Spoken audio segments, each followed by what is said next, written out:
table. New assistant clerk, city clerk, she will be helping us with this meeting. Ms. Lena Gaucher. Yeah, the new one. And ladies and gentlemen, done in her hands. This is the pre-meeting of the Mobile City Council, Tuesday, June 28th. We have approval of minutes of June 21st. Appeals, we've been asked to add one for July 2nd at 658 Donald Street. Okay, so the appeals are for waivers of the noise ordinance at 758 Marine Street on July 1st through 4th, 2 p.m. to 10 p.m. and at 762 Marine Street on July 1st through 4th from 2 to 10. I have no idea what's going on there. A family reunion. Yeah. Well, I know the family, but I have no idea what's going on there.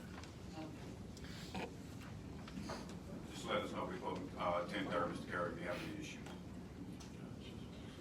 Okay, we have a request at 457 Charles Street on July 4th from 3 p.m. to 10 p.m. 1831 Riverside Drive on July 16th from 1 p.m. until 10 p.m. No problem.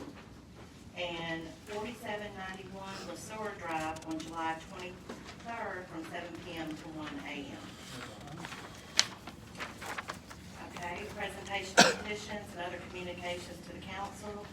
Clarissa Perkins has complaints about the Mobile Police Department. Bill Boswell wants to speak regarding the preservation of live oaks on Broad Street. Let's talk about this for a minute. Well, before we do that, can we go back to Ms. Perkins? Director Batiste, will you, I'll be here. I don't think she's coming, Gina. oh, she's not coming? I spoke with her last night, I don't think she's coming. Oh, okay. We know where she was. Yeah, if you can add directly back, she's at the meeting. Okay. Okay, Gina Finnegan, Colette Whoa. Rosen. We'll go back to the. Billy Boswell, Okay. trees on Broad Street.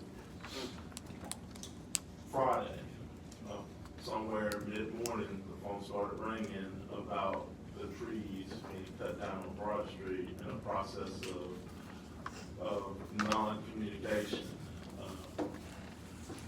I took the brunt of that all day long on phone calls about trees in the district that were supposed to be protected that were cut down. There was no communication from the administration, no forewarning, nothing that was in line with the communication that was given to the group that met with them the prior Friday morning that said that there would be notification on the time, the process, or when the trees would have to be moved down, or if there was a rerouting process for the trees. After I received, last week, I actually went down and looked at the root structure of the trees and the drainage structures that were there. I thought it was possible that there could be a rerouting of the stormwater around the structure, leaving the existing RCP in the ground. I don't know if there was a cost associated with that we may not want to pay, or if there was another option that could have been taken, but there was no communication whatsoever. I guess we're gonna hear today that Mobile is a tree city. I don't know if we were ever designated a tree city by the federal government, but I guess we may hear that today. But in respect to everybody that's tried to save the trees along Broad Street, during this Tiger Grant process, going all the way back, I guess, at the crossing of MLK and Broad Street, and trying to save as many trees as possible, then there's some things that I guess I would like to see. One is, in the future, proper notification even to all the council members that are gonna receive a lot of unintended consequences of things that happen and we don't know. Two, a plan in place where if we ever have to take down heritage oak trees, that we have a replacement plan of a number of trees with a proper caliber canopy so that they grow quickly and then they, at some point, get to the point where the other trees were. And three, a community outreach system that lets the community know that this is gonna happen, so that sometimes as council members, we're not absorbing the brunt of anger from the community once this happens. I mean, it was unfair to me on Friday, and I actually called Ricardo, because I received probably 99 or 100% of the brunt from the community, where they were not very happy in which the process took place. So if we could just do that in the future, but the biggest thing I think is that because Broad Street and Government Street and Dolphin Street and Houston Street, these streets are in District 2, we pride ourselves on the heritage oaks and the canopies. So I think there needs to be a solid plan in place that actually, if we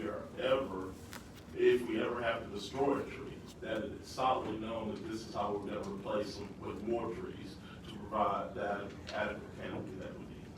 That's all I have to say about that. Madam Clerk? Gina Finnegan, Colette Rosenstiel, Ashley Kleinstrop, Michael Hamilton, and Brian Green are all asking for support and speaking in opposition to closing the downtown YMCA. Mr. President, Yes, Mr. Jones. what's the issue? Has that heard anything about this? Anybody tracking? Closed, they, It is closed. They couldn't recover after COVID. a couple of them have closed. Yeah, Chandler closed, and Chandler closed more a couple of years ago, but I think officially. they were talking about two of the YMCA's. Right. I mean, isn't this a private organization? It is. Okay, thanks. Okay, Reverend Bobby Brown, the fairness of redistricting for citizens, and Reverend David Edwards, the need to keep redistricting and annexation separate. Ordinances held over, 64036, rezone property located at the east side of North University Boulevard at the east terminus of LeBaron Drive South from R1 to B2. Okay, Ms. Gregory? Yeah, this one, I've spoken to the developer, and she is in the process of putting a meeting together with residents who live across the university from where this proposed venue will be. So I don't know how long it's going to be. I would say probably 2 weeks, but I want, just for the benefit of the doubt, just do it 1 week, and then we'll just see where she is after that. So you guys just wanna, we want 2 weeks, it's this week, 4th of July. Oh, yeah, well, that's, we don't meet this week. We're meeting this week, but I think we can undoubtedly. All right, let's just go ahead and lay there with it for 2 weeks, just to be on the safe side. Okay, CIP resolutions held over. 01536, authorized agreement with AlDOT for traffic signal upgrades, University Boulevard and Old Shell Road.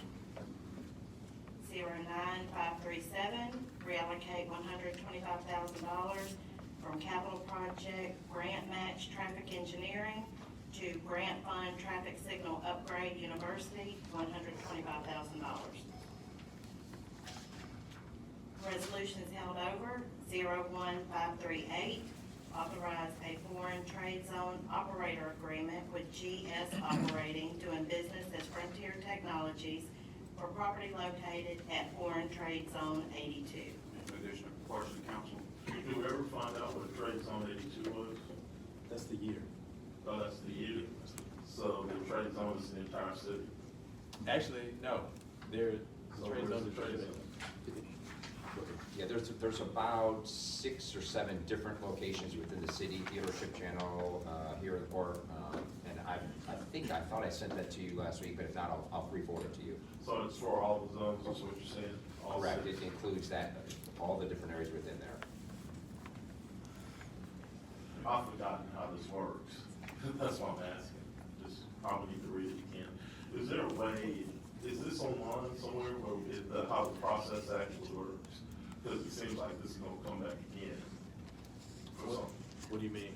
Well, I've just forgotten how the trade zone agreements work when there's a need for the use of the zone, that's all I'm saying. I'll find it as part of, somebody will. Any other council members? Madam Clerk? 08539, approve purchase order to Image Trend for annual software subscription renewal, $23,690. 08540, approve purchase order to Kronos for annual subscription renewal for timekeeping and scheduling software, $19,099.89. 08541, approve purchase order to North American Fire Equipment for hydraulic rescue equipment, $235,598.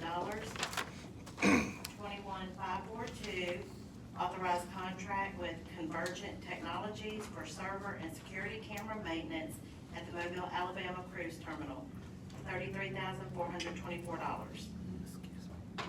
21543, authorized contract with Robert J. Baggett for gangway preventative maintenance and inspections and technicians, Mobile, Alabama Cruise Terminal, $144,036 for a 3-year total. 21544, authorized contract with Micor doing business as MDS Construction for Bugler Sculpture Base at Memorial Park, $48,350. 21545, authorized contract with Volkert for design and engineering services for Brooklyn by the Bay, $1 million. 60, 546, and 547 are release of claims and settlement agreements. Consent resolutions being introduced. 03549, appoint David White to the Mobile Airport Authority. I believe that Mr. White is in the audience this morning. Would you stand up and just give us a wave? Good morning. 58550, declare weeds noxious, group 1630. 60, 551, 552, and 553 are determining appropriations to Vivian Store, Gulf Coast Ethnic and Heritage Jazz Festival Productions, and Hillsdale Heights Homeowners Association to serve public purposes and approve payment. Resolutions being introduced. 08554, approve purchase orders for fuel. 08555, approve purchase order to Harold's for fertilizer for Azalea City Golf Course, $26,397.60.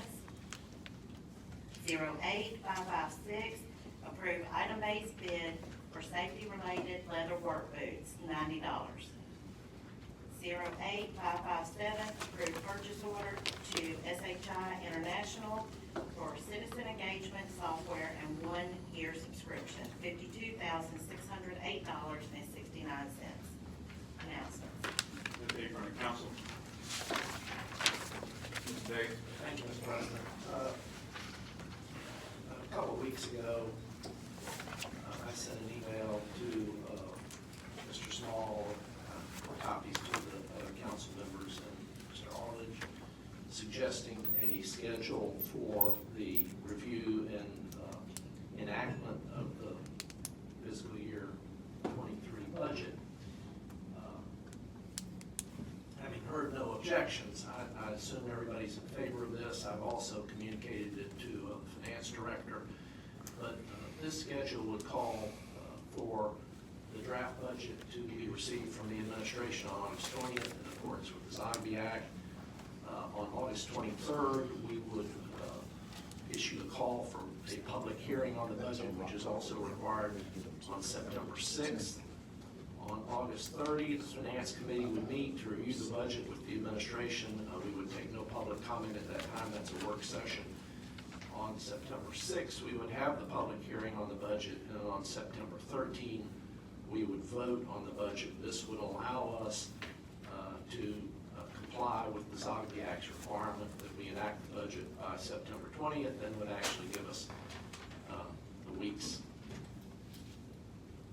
extra in our case, in the unlikely event we need it. Thank you, Mr. Davis.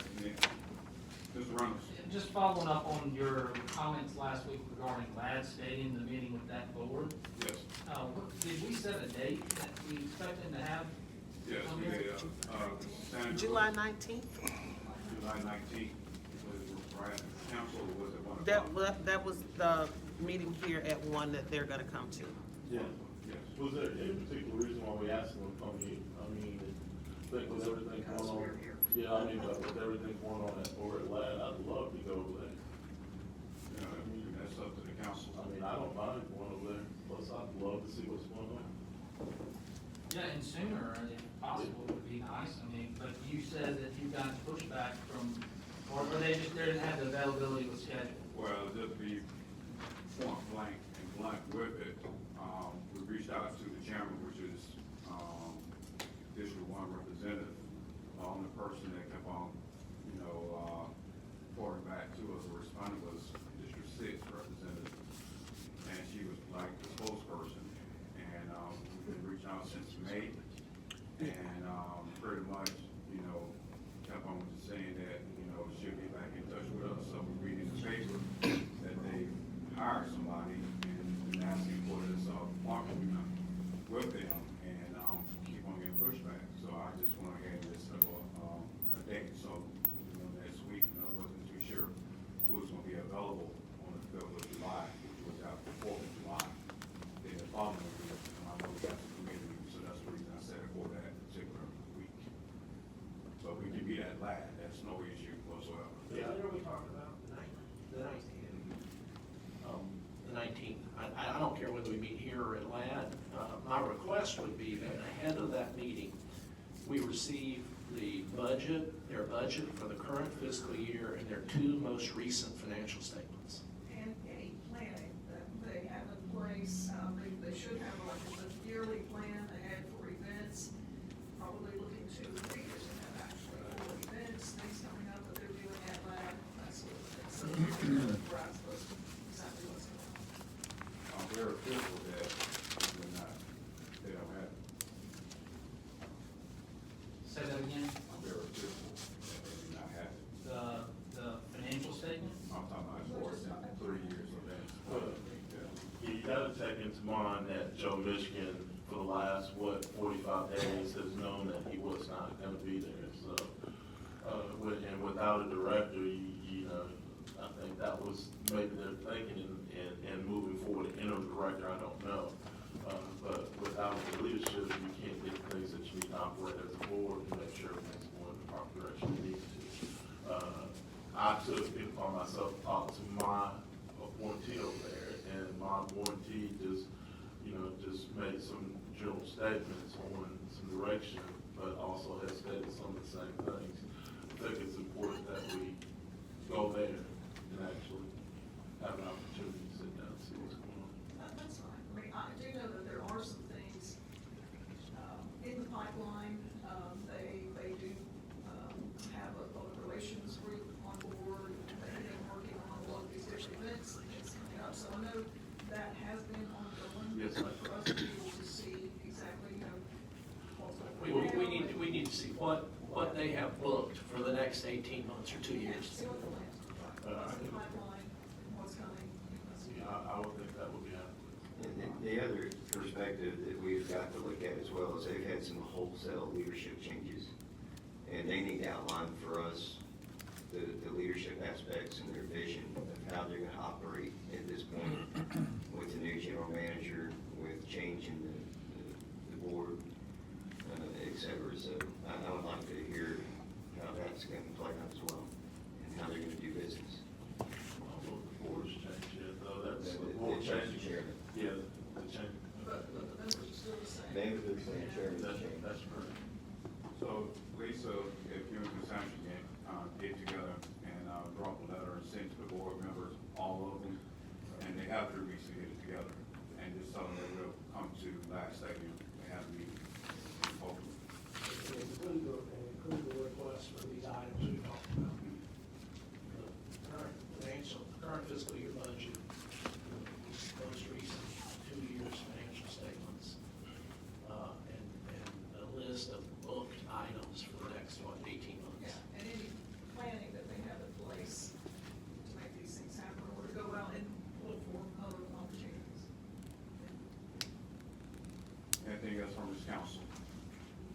Anything from administration?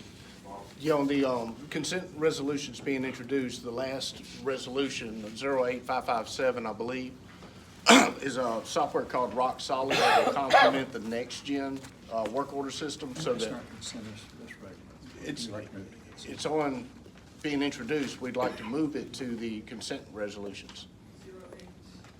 557.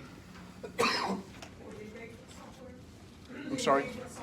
That's right, that's right. The reason being is that if we do it this month, it's discounted about $15,000, and so it would be just cheaper for us to do it rather than wait. May I make a comment also? Mr. President? We're in an environment where doing business as usual probably needs to be questioned because of the supply chain constraints, the shortages of having availability, to buy whatever it is you're buying. So yes, it's great from a transparency standpoint that we hold things over for a week, so that if anybody wants to weigh in, that they can. But keep in mind, there are some critical elements that we need to continue operating in the city.